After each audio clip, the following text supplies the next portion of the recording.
या आधीच्या लेक्चरमध्ये आपण अनेक गोष्टी अभ्यासल्या आणि मराठी साहित्याचा अभ्यास करणारे विद्यार्थी MPSCमध्ये आणि जे यशवंतराव चव्हाण मुक्त विद्यापीठामध्ये ज्यांनी ॲडमिशन घेतले आहे दोघांसाठी आपण हे लेक्चर्स उपलब्ध करून देत आहोत. आजचा जो आपला टॉपिक आहे तो आहे संस्कृत साहित्य मीमांसकांची ललित साहित्याची लक्षणे. आता हे शब्द तुम्हाला खूप हेवी वाटतील, काही लोकांना खूप वाटेल की सर काय जड शिकवतात आहेत किंवा याच्यामध्ये मराठी साहित्य कसं काय आहे, एवढं क्लिष्ट आहे का किंवा एवढं कॉम्प्लिकेटेड आहे का. पण जर तुम्हाला चांगल्या पद्धतीने मार्क्स आणायचे असतील तर तुम्हाला याचा अभ्यास करणं क्रमप्राप्त आहे. आता हे शब्द सुरुवातीला जोपर्यंत तुमच्या अंगवळणी पडत नाही तोपर्यंत हे थोडेसे जड वाटतील, पण एकदा तुम्ही हे लेक्चर मल्टिपल टाईम्स ऐकाल तेव्हा या सगळ्या शब्दांची तुम्हाला सवय होईल आणि एक हलक्या फुलक्या पद्धतीने तुम्ही याच्याकडे पहा. आता आजचा आपण आपल्या टॉपिककडे लेक्चरकडे वळूयात. संस्कृत साहित्य मीमांसकांची ललित साहित्याची लक्षणे. आता आपण मागच्याच लेक्चरमध्ये पाहिलं की लालित्य म्हणजे सौंदर्य. आता फॉर एक्झाम्पल एखादा पिक्चर जर आपण पाहिला, एखादा मूवी आपण पाहिला, एखादा चित्रपट आपण पाहिला, तर तो पाहिल्यानंतर आपण एखाद्याला विचारलं की तुला हा चित्रपट आवडला का, तर तो तुम्हाला लगेच सांगेल की हां त्याच्यामध्ये गाणी चांगली होती किंवा त्याच्यामध्ये डायलॉग चांगले होते, त्याच्यामध्ये हे चांगलं होतं, त्याच्यामध्ये जो छायाचित्रण केलं होतं ते चांगलं होतं. म्हणजे अनेक अँगलनी आपण त्याचा विचार करतो. तर त्याच पद्धतीने जेव्हा लालित्य म्हणजे सौंदर्य एखाद्या साहित्याला कोणकोणत्या गोष्टींनी प्राप्त होतं याचा जेव्हा आपण विचार करतो ना, तेव्हा आपल्याला त्या साहित्याची लक्षणे आपण सांगू शकतो. म्हणजे इथं जे मी हायलाईट केले ते पाहूयात आपण. अमुक एक साहित्यकृती चांगली आहे किंवा सामान्य आहे, म्हणजे आपण ते केव्हा सांगू शकतो जेव्हा आपण त्याचं सौंदर्य शोधन करतो. आणि लालित्य म्हणजे सौंदर्य हे मागच्याच लेक्चरला आपण पाहिलं आहे की नाही. तर त्याच्यामध्ये त्यांनी असं सांगितलं की काहीतरी अशा गोष्टी आहेत, काहीतरी अशी लक्षणं आहेत की ज्यांना पाहिल्यानंतर आपण सांगू शकतो की हां हे साहित्याची आपण लक्षणे मानू शकतो. म्हणून संस्कृत साहित्य मीमांसकांनी त्याच्यामध्ये कुणाकुणाचं नाव येतं तर आपल्या संस्कृत साहित्यकांचे भाम आहे, दंडी आहे, उद्भट आहे, वामन आहे, मम्मट आहे. पाठ करून ठेवा दररोज ते नाव घोका. भामह, दंडी, उद्भट, वामन, मम्मट. आता हे का गरजेचं आहे, जेव्हा तुम्ही MPSCचा ऑप्शनचा पेपर लिहाल तेव्हा रेफरन्स म्हणून जर तुम्ही यांची नावं त्याच्यामध्ये इन्क्लूड केलीत तर तुमचा नक्कीच मार्क्स ते वाढतील. म्हणून असं काही नाही की मराठी साहित्य असेल तर संस्कृत साहित्यिकांचा विचार केला गेला नाही पाहिजे, असं काही नसतं. त्याच्यामध्ये हे एवढी लिबर्टी आपल्याला साहित्याच्या पेपरमध्ये आपल्याला मिळते. तर आपण ते पाहूयात. आता ठीक आहे, लक्षणे कोणकोणती आहेत मग अशी की ज्याच्यामुळे सौंदर्य प्राप्त होतं साहित्याला. तर सगळ्यात महत्त्वाचं जे प्राणतत्व त्यांनी सांगितलं ते त्यांनी सांगितलं की रस हे आहे. म्हणून आपण साहित्याची लक्षणे अभ्यासताना किंवा साहित्याची लक्षणे सांगताना जर प्रायमरीली बेसिकली महत्त्वाचं जे कोणतं तत्त्व सांगायचं असेल तर ते सांगायचं आहे रस. ठीक आहे, कारण हे सगळे बाकीचे अलंकार, रीती, ध्वनी, वक्रोक्ती, औचित्य हे तर आहेच आहे, पण या सगळ्यांचं जे मूळ तत्त्व जे सांगितलेलं आहे ते रसतत्व आहे. ठीक आहे, आता ही तत्त्व तुम्ही पाठ करून ठेवा. काय काय रस, अलंकार सगळ्यांना माहिती आहे, आपण शिकत आलेलो आहे. रीती, त्याच्यानंतर ध्वनी आणि त्याच्यानंतर आहे वक्रोक्ती आणि औचित्य. हे पाठ करून ठेवा. हे तुम्हाला कुठल्या पण उत्तरामध्ये लिहिता येऊ शकतात की ललित साहित्याची लक्षणे असू द्या किंवा काव्याला कुठल्या गोष्टींनी काव्य सौंदर्य प्राप्त होते याचं उत्तर असू द्या. या सगळ्या प्रश्नांमध्ये तुम्ही हे उत्तर म्हणून लिहू शकताय. ओके, आता हे किती घटक आहेत, 1 2 3 4 5 6 घटक आहेत. तर पहिला घटक आहे अलंकार. आता इथं त्यांनी उदाहरण देताना सांगितलं की वामन यांनी सांगितले की ग्राह्यम अलंकारात, म्हणजे अलंकारामुळे काव्याचे सौंदर्य निर्माण होते. ठीक आहे, म्हणजे ती शब्दाची रचना असू देत किंवा अर्थाची रचना असू देत याच्यामुळे त्यांनी उलगडा होत नाही. अलंकार म्हणजे कोणत्या प्रकारच्या शब्दांची आणि अर्थाची रचना करायची जेणेकरून काव्याला सौंदर्य प्राप्त होईल याचा उलगडा मात्र होत नाही. ठीक आहे, आता यांनी सांगितलं की अलंकारामुळे काय काय होतं तर काव्याला बाह्य सौंदर्य प्राप्त होतं, त्याची बाह्य शोभा वाढते. दंडी म्हणतो की तत् अदोषम शब्दार्थम सगुणो अलकृती पुनक्वापी म्हणजे दोषरहित गुणयुक्त क्वचित स्फुट अलंकारी शब्दार्थ म्हणजे काव्य. ठीक आहे. आता हे तुम्ही जास्त लक्षात डीपमध्ये जाऊ नका. याच्यामध्ये तुम्हाला फक्त काय लक्षात ठेवायचं की वामनाने काय म्हटलं की काव्यम ग्राह्यम अलंकारात. ठीक आहे. अलंकारामुळे काव्याला बाह्य सौंदर्य प्राप्त होते. हे एक वाक्य तुम्ही पाठ करून ठेवा.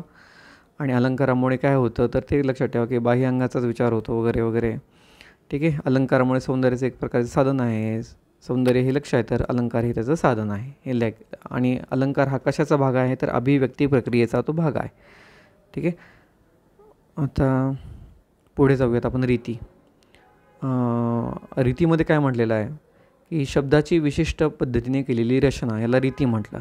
आता तिथे जसं वामनने सांगितलं होतं की काव्यम ग्राह्यम अलंकारात, तसं इकडे वामनाने काय सांगितलं की वामनाने रीतितत्वाचा काव्याचा प्राणतत्व म्हणून त्याचा पुरस्कार केलेला आहे. इथे वामनाचा आलेला आहे रेफरन्स. ठीक आहे. तुम्ही रेफरन्स कुठला पण लिहू शकता, असं काही नाही की वामन हाच लिहिला पाहिजे, इथे दिलेला आहे म्हणून तो तुम्हाला सांगतो आहे मी. रीती म्हणजे शब्दाची विशिष्ट पद्धतीने केलेली रचना. ठीक आहे. पहिलं आपण अलंकार, दुसरं पाहतो आहे आपण रीती.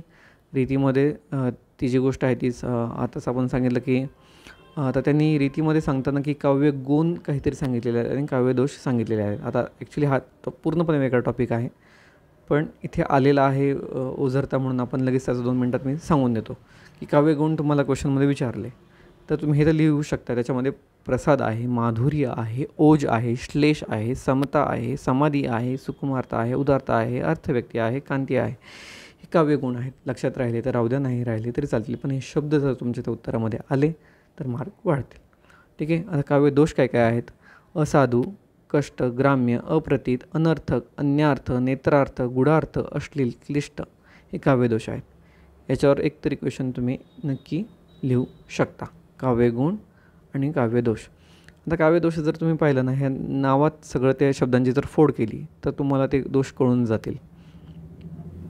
हे बघा, असाधू कशाला म्हणायचं तर ज्यांनी असं सांगले काव्यार्थ साधण्यास शब्द व गुण अपूर्ण पडतात तिथे असाधू हा दोष निर्माण होतो.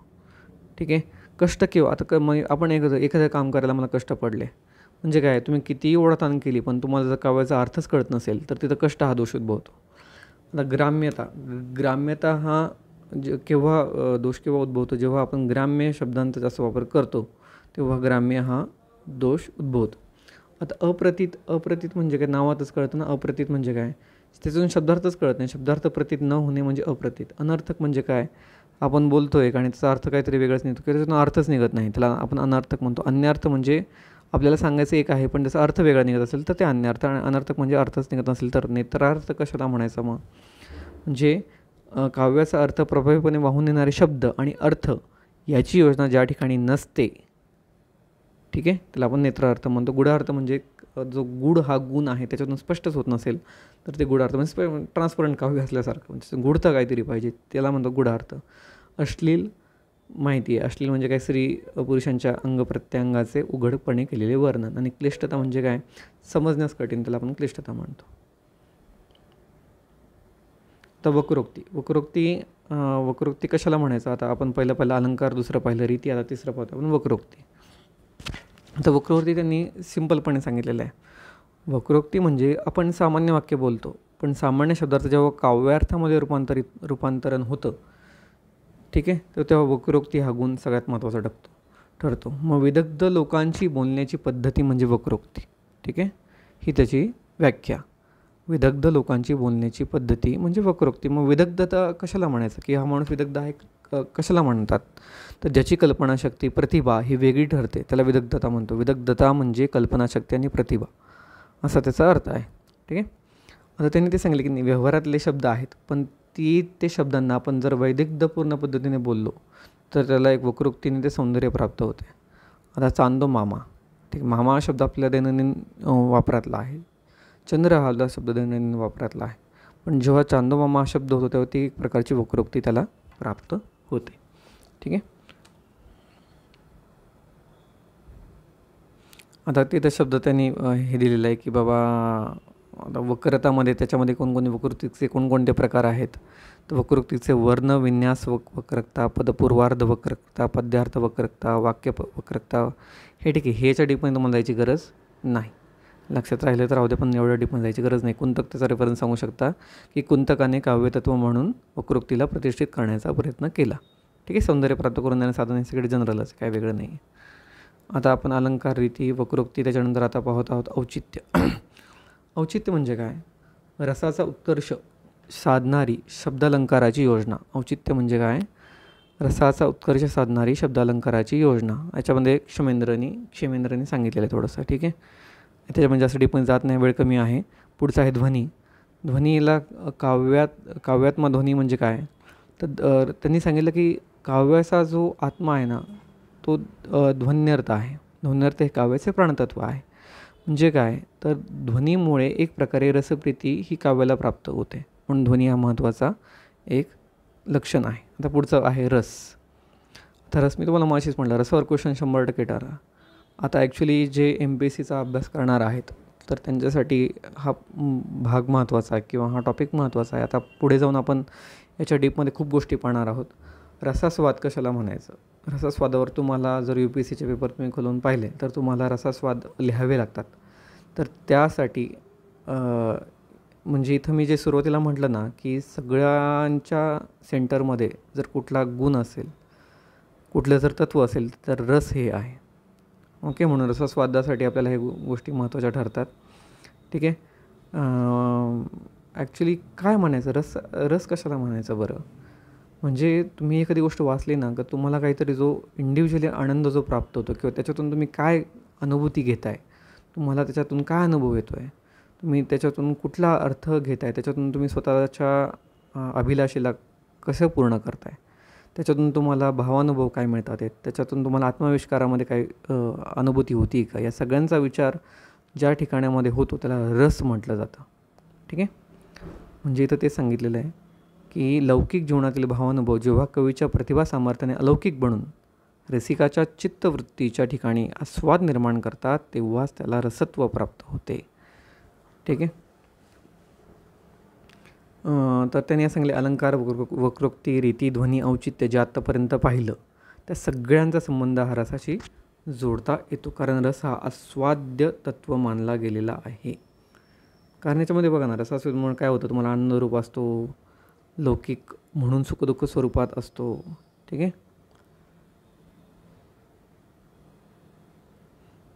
आता आपण हे पाहिल्यानंतर पुढच्या लेक्चरमध्ये पाहणार आहोत की मराठी समीक्षेतील ललित साहित्याची लक्षणे काय काय. आता संस्कृत साहित्यातील सांगितलं. आता हा पुढचा टॉपिक MPSCवाल्यांसाठी महत्त्वाचा आहे.